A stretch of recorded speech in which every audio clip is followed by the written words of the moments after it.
भारत के लिए नहीं है, मैं समझता हूँ पूरी दुनिया की इकोनॉमीज ने पिछला एक साल बड़ा मुश्किल से गुजारा है, लेकिन भारत क्योंकि एक बड़ी इकोनॉमी है तो डेफिनेटली आपका टर्नओवर भी ज्यादा उठना है और अपॉर्चुनिटीज भी बढ़ रही हैं, क्योंकि आई फोर्सी कि आइंदा आने वाले कुछ अरसे में इंडिया के अंदर जो ग्लोबल सप्लाई चेन है, इंडिया उस बड़ी सप्लाई चेन का हिस्सा बनेगा, और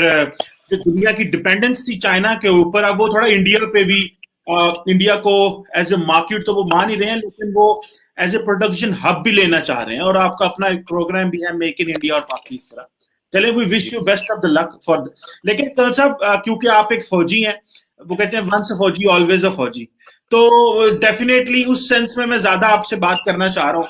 और पूछना आपसे चाह रहा हूँ कि how do you see the defence budget, because आपने कल साहब जो आपने एक आर्टिकल लिखा है Indian defence budget, Indian defence review में, तो आपका टाइटल तो ये है कि it falls short of the forces expectation. आप क्या समझते हैं, इंडियन अफवाज की क्या एक्सपेक्टेशन थी जो उसको वो पूरा नहीं उतरा? देखिए, जब हम इंडियन डिफेंस बजट की बात करते हैं as an analyst, defence analyst, तो जाहिर सी बात है कि थोड़ा सा कंपार्टमेंटलाइज और बहुत ही छोटे दायरे में देखते हैं, लेकिन जो कि हमें देखना नहीं चाहिए, हमें बड़े दायरे में देखना चाहिए। लेकिन क्योंकि बात सिर्फ स्पेसिफिक डिफेंस की हो रही है कि डिफेंस की क्या रिक्वायरमेंट है, उसके लिए क्या चैलेंजेस हैं और उसको क्या ये डिफेंस बजट मीट करता है या नहीं करता है, तो अगर इस हवाले से बात करें तो ये डिफेंस बजट बिल्कुल भी इस रिक्वायरमेंट को मीट नहीं करता है। ये काफी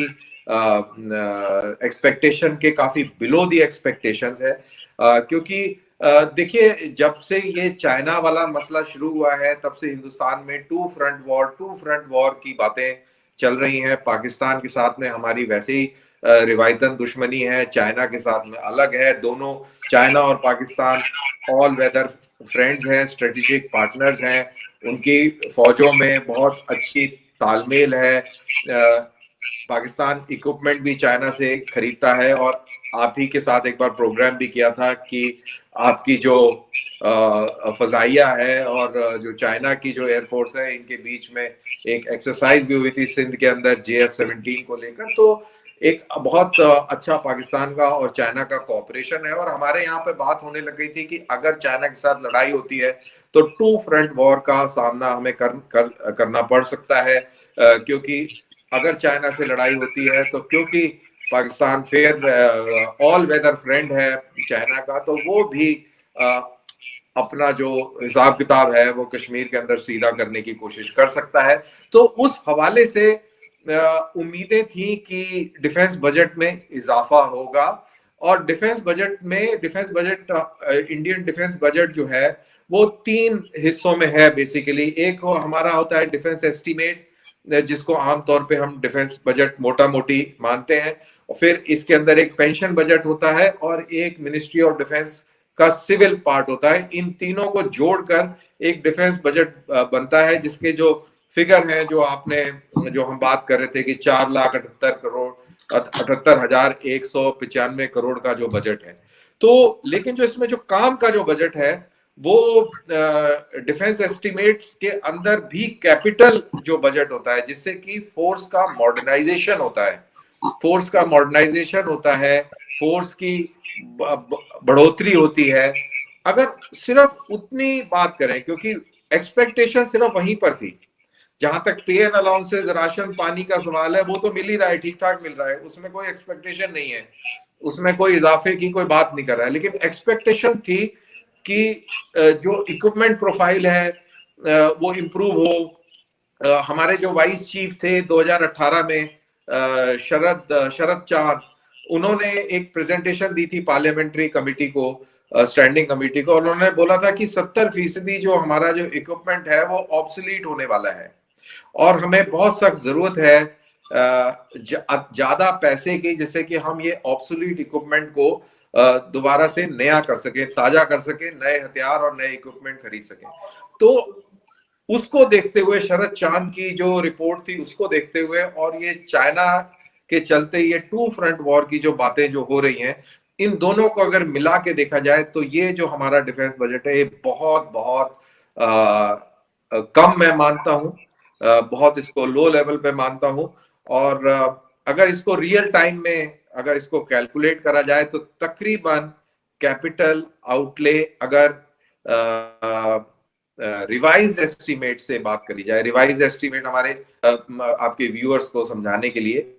कि साल के अंदर एक बजट होता है और फाइनेंशियल ईयर के आधे में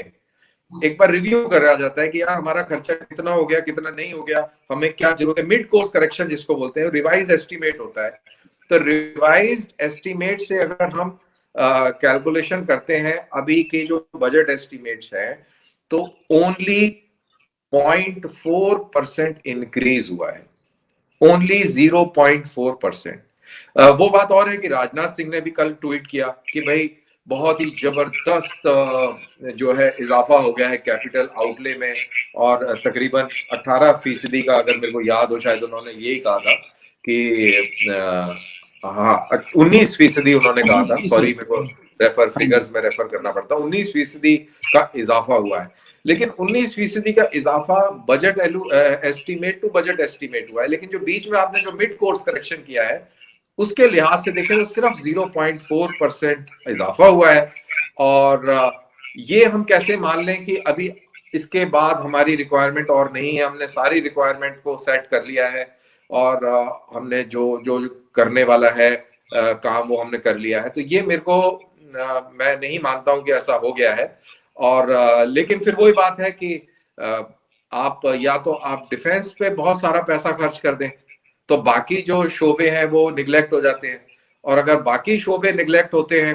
तो ओवरऑल इकोनॉमी में फर्क पड़ता है। और चीमा साहब आप मानेंगे कि जब आपका इकोनॉमिक फंडामेंटल्स और इकोनॉमिक बेस स्ट्रांग होगा कंट्री का तो डिफेंस भी ऑटोमेटिकली स्ट्रांग हो जाता है। अगर आप पाकिस्तान को अगर आप अच्छी तरह जानते हैं, उसके हिसाब से देखें तो डिफेंस बजट में बहुत ज्यादा जोर लग जाता है और उसके चलते एजुकेशन, हेल्थ और वो चीजें सफर कर जाती हैं। तो अगर इसको ओवरऑल पॉइंट ऑफ व्यू से देखा जाए तो मोदी जी ने बैलेंस करने की कोशिश करी है, लेकिन purely defence point of view से बात करा जाए तो जैसा मैंने बताया कि ये एक्सपेक्टेशन से काफी कम है।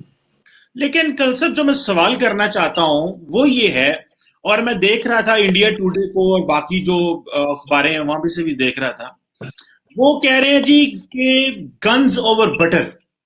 मतलब इंडिया का एक बहुत हिस्सा ये भी बात कर रहा है कि भाई आपको इतनी जरूरत नहीं है जितना आप पैसा डिफेंस पे लगा रहे हैं, आप तो ओवरऑल को $50 अरब से ऊपर चले जाते हैं। तो इतना क्या जरूरत है आपको कि आप इतना ज्यादा डिफेंस बजट रखने की? और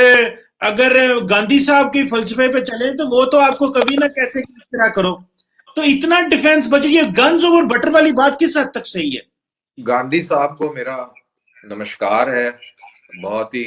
गांधी साहब का मेरा मतलब है कि राहुल गांधी साहब को मेरा नमस्कार है, मैं सजदा करता हूं उनको, उनका जो सोच है वो बहुत जबरदस्त है। वो कहते हैं कि हमें फौज की जरूरत ही नहीं है, हमारे किसान और जो मजदूर हैं यही अगर बॉर्डर पे खड़े जाए तो चाइना डर जाएगा। तो उनका जिक्र ना करें, मेरे को भी अपनी काबिलियत पे और अपनी जो तजुर्बे पे शक पैदा हो जाता है और थोड़ी शर्मिंदगी भी होती है कि यार जो काम मैं कर रहा था मेरे को लग रहा था कि मैं बहुत पाटे खाऊं और मेरे जैसे काफी लोग पता नहीं क्या है, लेकिन वो तो राहुल गांधी साहब ने कहा है कि भाई वो तो मजदूर और किसान ही सारा काम करेगा, चकदे फट्टे हो जाएंगे बॉर्डर पे। तो खैर उस चक्रों में ना जाए। लेकिन जहां तक गन्स और बटर का सवाल है, देखिए ये मुर्गी और अंडे की लड़ाई है। जो लोग डिफेंस के बारे में ज्यादा समझते नहीं है और उनको जानकारी नहीं है, उनको लगता है कि ये सब फजूल खर्ची है। और एक इम्पॉर्टेंट चीज और है चीमा साहब की, हिंदुस्तान की अगर बात करें तो हम हमारे हिंदुस्तान के अंदर, मौजूदा हिंदुस्तान के अंदर और पुराने हिंदुस्तान की भी बात कर लें, अंग्रेजों के जमाने के हिंदुस्तान की, तो हिंदुस्तान के आम लोगों ने लड़ाई नहीं देखी है। आखिरी लड़ाई जो देखी थी वो 1857 की लड़ाई देखी थी। लोगों ने लड़ाई बॉर्डरों पे देखी है, अखबार के जरिए देखी है, टेलीविजन के जरिए देखी और सुनी है, फोटोओं के जरिए देखी और सुनी है, तो उनको वो अंदाजा नहीं है। बॉलीवुड की पिक्चर देखकर और बल्ले बल्ले नारे लगाकर मुल्कों के दिफा नहीं किए जाते हैं, डिफेंस नहीं करी जाती है, उसके डायनेमिक्स अलग हैं। प्रोफेशनल्स पर इस चीज को छोड़ देना चाहिए। और ये जो बातें होती हैं कि किसान कर लेंगे और वो मजदूर खड़े हो जाएंगे, तो ये बातें सुनने में शायद कुछ लोगों को अच्छी लगती हो, लेकिन ये प्रैक्टिकल नहीं है चीमा साहब। और गन्स ओवर बटर में ये है कि अगर गन्स नहीं होंगी, आपकी दिफा नहीं होगी, तो बटर खाने वाले भी नहीं होंगे, वो कहीं मिट्टी में रुड़ रहे होंगे और हाथों में चेनें पड़ी होंगी और कहीं जेल में सड़ रहे होंगे। तो ये एक बैलेंस करना बहुत जरूरी है। तो मैं ये बटर और गन्स वाली जो थ्योरी है, इसको मैं सिरे से नकारता हूं कि हमें गन्स की जरूरत नहीं है और बटर की ही जरूरत है। तो मेरे ख्याल से ऐसा नहीं है, हमें बटर की भी जरूरत है और गन्स की भी जरूरत है। बैलेंस जिसको बोलते हैं वो बहुत जरूरी है।